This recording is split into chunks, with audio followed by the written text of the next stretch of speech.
Bonsoir mesdames et messieurs, merci d'être venus si nombreux à cette conférence inaugurale d'un cycle que nous allons consacrer au thème de l'environnement, mais pas que. Ce sont donc Laurent Vincent et Arthur Keller de la Commission thématique nationale environnement de Nouvelle-Donne, auxquels je vais laisser la parole pour dérouler le fil de leur exposé. Donc, si vous le voulez bien, on va commencer et on va rentrer dans le vif du sujet.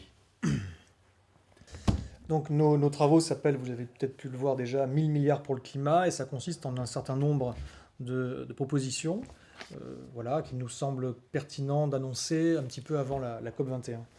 En fait, on entend beaucoup de choses sur le climat, on nous en parle beaucoup, mais dans les médias grand public, on entend souvent n'importe quoi, ou en tout cas des bruits qui sont un peu dissonants.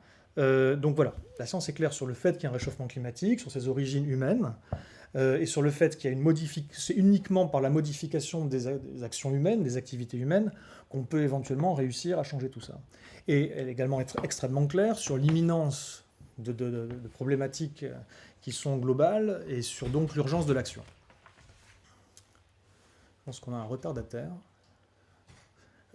Oui, on est dans un monde un peu strange, c'est-à-dire on continue à nous parler des 2 degrés comme un objectif qu'il faut respecter. On ne peut pas aller au-delà de 2 degrés Celsius de réchauffement de la température globale depuis la période pré-industrielle. Donc on nous parle de ces 2 degrés. C'est un discours qu'on entend en permanence. Et en parallèle, on a un nombre croissant de scientifiques, un nombre croissant de climatologues qui nous disent que finalement 2 degrés, c'est trop. Il ne faudrait pas aller aussi loin. Ça serait déjà assez cataclysmique. Donc 1,5 degré, il faudrait peut-être même 1 degré. Alors, c'est quoi la magnitude de l'enjeu? On voit une animation. Cette animation représente l'évolution de la température et de la concentration de l'atmosphère en CO2 sur les 800 000 dernières années. Donc 800 000 ans, ça fait, on voit sur cette courbe des périodes glaciaires. Il y a 6 périodes glaciaires, interglaciaires. Et on voit que les 2 courbes se suivent très très près. Donc on a effectivement une corrélation extrêmement bien comprise scientifiquement entre le CO2 dans l'atmosphère et la température. Et on voit que ça se suit. Maintenant, voilà ce qui se passe depuis 100 ans. Vous pouvez voir là, c'est la concentration en CO2 dans l'atmosphère. Donc ça, today, aujourd'hui 390, c'est même plus, on a dépassé les 400 parties par million de concentration, et on va tout droit, quoi qu'on fasse, on n'y échappera pas, vers plus de 500, plutôt au minimum 550 parties par million. Donc on voit un petit peu sur cette dernière image de l'animation ce que ça représente comme disruption. Il n'y a jamais eu une concentration atmosphérique en CO2 supérieure à 280 parties par million depuis 800 000 ans, et là on va vers le double, clairement. Qu'est-ce qui se passe? Est-ce que la température va suivre? Si ça suit, qu'est-ce que ça représente en termes de degrés de réchauffement? On est à peu près sur la même différence de température que ce qu'on voit là, qui est la différence par rapport à il y a 12 000 ans, où il faisait 5 degrés de moins sur Terre, et c'était une période glaciaire. 5 degrés de moins, c'est ça. C'est une Europe, comme vous pouvez le voir, qui est plongée sous 2 à 3 km de glace jusqu'à à peu près la latitude de Paris. Et en dessous, on a de la toundra, et puis la moitié de la France, c'est de la steppe sèche. Donc voilà ce que c'est une différence de 5 degrés. Cette différence de 5 degrés-là, par rapport à aujourd'hui, elle a mis 4000 ans à se faire, plus de 4000 ans. C'est parfaitement documenté dans les carottes glaciaires. Alors que notre changement, s'il se produit de 5 degrés, à peu près, il ne va pas prendre 4000 ans, mais 150 ans. D'où proviennent ces émissions de gaz à effet de serre? Elles sont pour 70% dues à l'énergie consommée, tant dans les transports, le résidentiel et le tertiaire, en chauffage et en activité, l'industrie, et puis une part non négligeable, elle est sur ce graphique indiqué à 18% sur l'agriculture. En réalité, probablement plus, les travaux du GIEC l'indiquent plutôt à 24%. Ça nous a conduit à faire des propositions, essentiellement organisées sur des projets concrets, et en particulier, l'accent sera mis sur les bâtiments, le transport et l'agriculture. La slide suivante montre 2 courbes qui sont en bleu la croissance annuelle du PIB depuis 1965, donc sur les 50 dernières années en fait, et la croissance de l'énergie primaire consommée. on voit qu'au niveau mondial, il y a une corrélation, presque une causalité entre l'énergie qu'on consomme et la quantité de biens et de services qu'on est capable de produire. Alors aujourd'hui, on nous parle d'un découplage. On nous dit que ça va être possible de continuer à croître, de maintenir une croissance. Aujourd'hui, on appelle ça la croissance verte, du moins pour certains. On va avoir une croissance générale globale de l'économie, et pour autant, on va être capable de consommer moins d'énergie, d'émettre moins de gaz à effet de serre, de résoudre la question climatique. Bon, on ne pense pas. On ne pense pas que c'est le cas chez Nouvelle Donne. Les gens que nous avons reçus, les experts que nous avons reçus, qui travaillent sur la question justement du lien entre le PIB d'une part et l'énergie de l'autre, sont extrêmement clairs sur le fait qu'il y a une corrélation extrêmement forte entre les deux. Et que même si par l'efficacité énergétique, on est capable de faire plus en consommant moins d'énergie, on est aussi capable, à quantité d'énergie donnée, d'émettre un peu moins de gaz à effet de serre. Ça, c'est la question, notamment la transition vers les énergies renouvelables dont on parlera après. On est capable de faire un certain nombre de choses. Et donc, effectivement, on peut légèrement faire en sorte que ces courbes ne se suivent pas tout à fait, qu'elles se détachent l'une de l'autre. Mais faire en sorte qu'il y ait une courbe, celle de la croissance, qui monte, et l'autre, celle de la consommation d'énergie primaire, qui descende, on n'y croit pas. Ça ne s'est jamais vu, absolument jamais vu de l'histoire. Aujourd'hui, on nous présente ça comme quelque chose de facile, presque. Il faut arrêter de rêver. Alors, on a des préconisations dans différents secteurs, on va dire, domaines d'activité économique dont tu as parlé tout à l'heure. Le premier, c'est l'agriculture. On sait que si on cultive une exploitation agricole sans labourer, donc on élimine le labour, on introduit la culture d'engrais verts en culture intercalaire, on fait ce qu'on appelle du semis sous couvert végétal, on peut diminuer drastiquement les intrants, on peut quasiment les éliminer complètement, ça c'est au début, mais également les traitements fongicides ensuite entre la récolte et le silo. On peut quasiment, on diminue mais de 80%. On optimise l'utilisation de l'eau.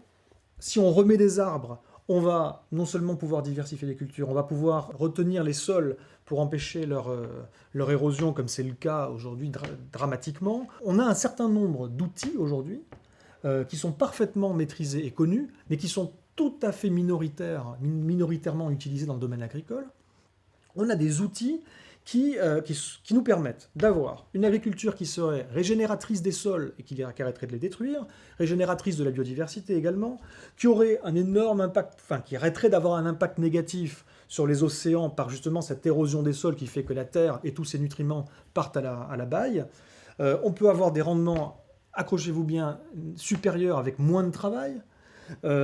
C'est beaucoup plus simple pour les consommateurs comme pour les agriculteurs. Ça redonne du sens au travail à la terre finalement, parce que du coup ça redevient un métier noble, parce qu'aujourd'hui c'est une industrie plus qu'autre chose.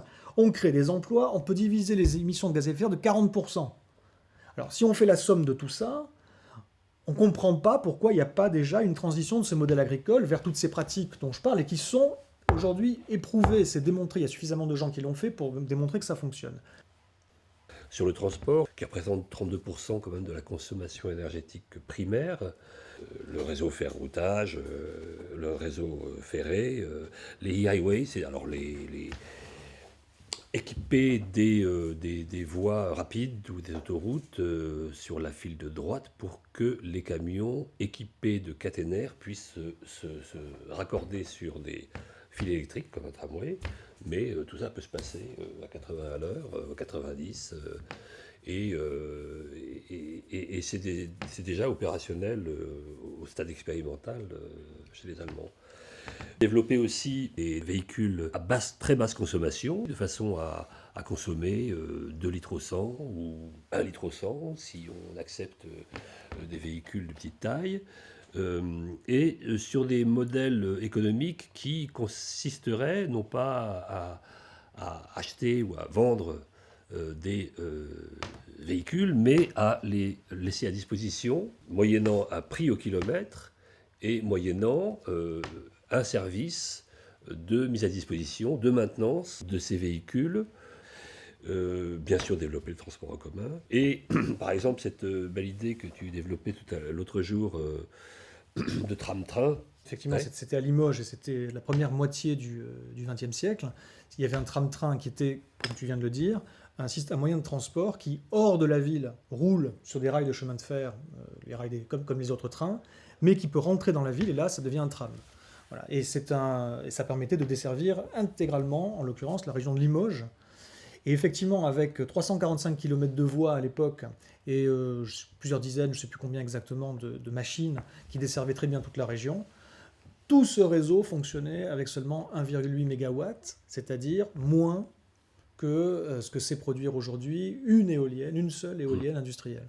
Donc, avec une énergie incroyablement faible, aujourd'hui, on serait capable de faire encore beaucoup mieux que ça si on s'en donnait les moyens.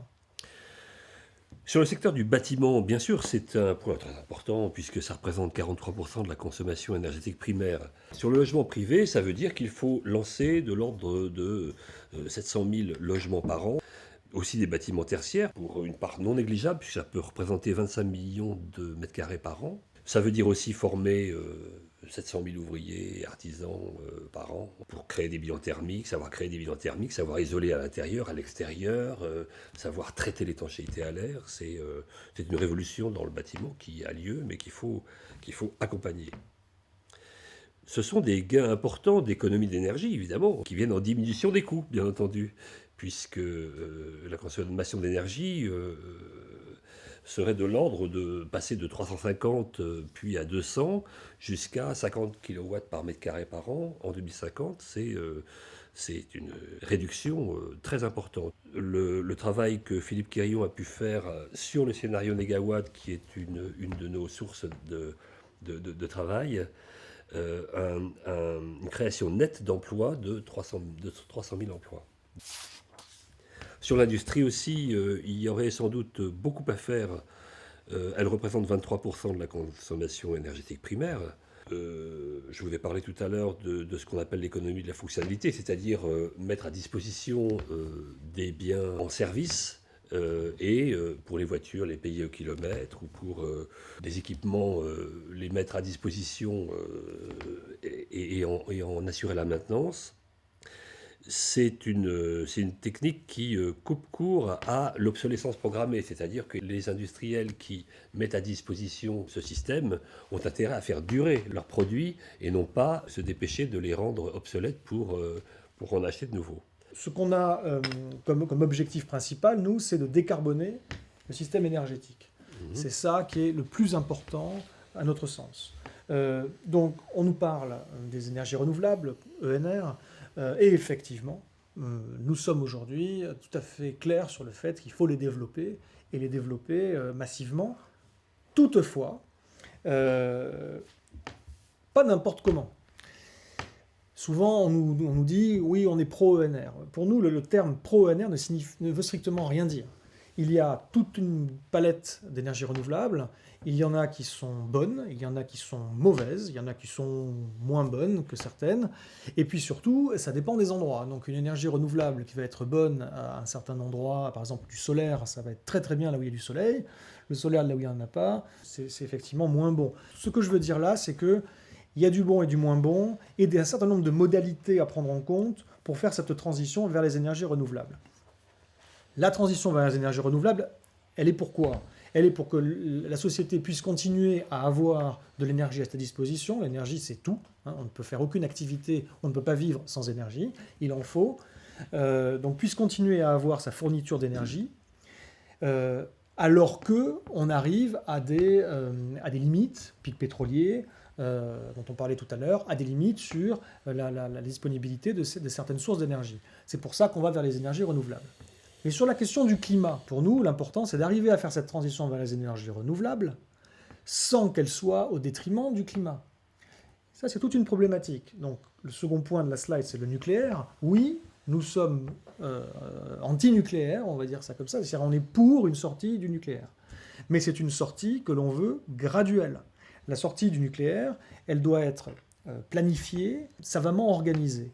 Parce que, en Allemagne, par exemple, ils sont en train de faire une transition énergétique vers les énergies renouvelables, tout en ayant éteint leurs centrales nucléaires. C'est une catastrophe pour le climat. C'est littéralement une catastrophe pour le climat, parce que du coup, ils n'ont pas assez d'énergie là maintenant tout de suite, donc ils sont obligés de recourir massivement aux fossiles. Donc c'est du charbon et c'est du gaz naturel. Et c'est une catastrophe au moment où on aurait précisément besoin qu'on diminue les émissions de gaz à effet de serre. Elles sont drastiquement augmentées. Pour éviter de tomber dans cet écueil, la question n'est pas de construire de nouvelles centrales nucléaires, on n'est pas pour ça. Par contre, d'utiliser le parc existant pour optimiser notre transition vers les renouvelables sans avoir recours aux fossiles. Voilà. Comme vous faites référence à ce document, je me permets juste de le présenter. Effectivement, Merci. voilà, c'est le document. Et vous parlez des annexes. Effectivement, il y en a 3. Donc ça, vous pourrez le découvrir. On essaiera de le mettre... Il est en ligne. Il est en ligne, voilà. ouais. Mais comme ça, au moins, voilà, c'est fait. Merci. Merci Laurent, mais puisque tu le pointes du doigt, je te laisse le lire toi-même. Non, un des mots d'ordre de notre campagne, c'est un plan Marshall pour le climat, un plan d'urgence. C'est un véritable effort de guerre. Tout le monde sur le pont. Tout le monde sur le pont. Voilà. Très bien. Merci beaucoup donc pour cette présentation. Merci à vous deux. Merci au public qui était présent ce soir avec nous. Et donc nous aurons le plaisir de nous retrouver bientôt pour la conférence suivante. Aucune information précise à vous fournir pour l'instant sur son contenu, sur la date ou le lieu. Mais comme cette première conférence a su arriver jusqu'à vous, les suivantes vous trouveront également, si vous le voulez bien entendu. Merci beaucoup et donc à très bientôt. Au revoir. Merci.